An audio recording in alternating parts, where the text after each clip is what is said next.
साम्राज्य, सामान्यांचा असामान्य आवाज।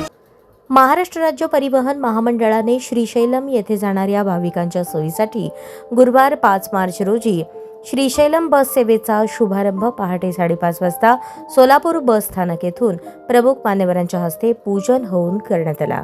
आंध्र प्रदेशातील श्रीशैलम येथे उगादी अर्थात गुढीपाडव्या दिनी मोठी यात्रा भरत असते। या पार्श्वभूमीवर सोलापूर शहर जिल्ह्यातील असंख्य भाविक भक्त श्रीशैलम येथे जात असतात। त्यांच्या सोयीसाठी ही बस सेवा सुरू करण्यात आली आहे। सोलापूर श्रीशैलम यांचं गुरु शिष्याचं नातं असल्याची श्रद्धा भाविकात आहे। या प्रसंगी सिद्धेश्वर यात्रेचे प्रमुख मानकरी सागर हिरेहब्बू, महाराष्ट्र नवनिर्माण सेनेचे जिल्हाध्यक्ष विनायक महेंद्रकर यांच्या हस्ते पूजन करण्यात आले। सोलापूर शहर आणि जिल्ह्यातील भाविकांनी या बस सेवेचा लाभ घ्यावा असे आवाहन विनायक महेंद्रकर व सागर हिरेहब्बू यांनी केले आहे।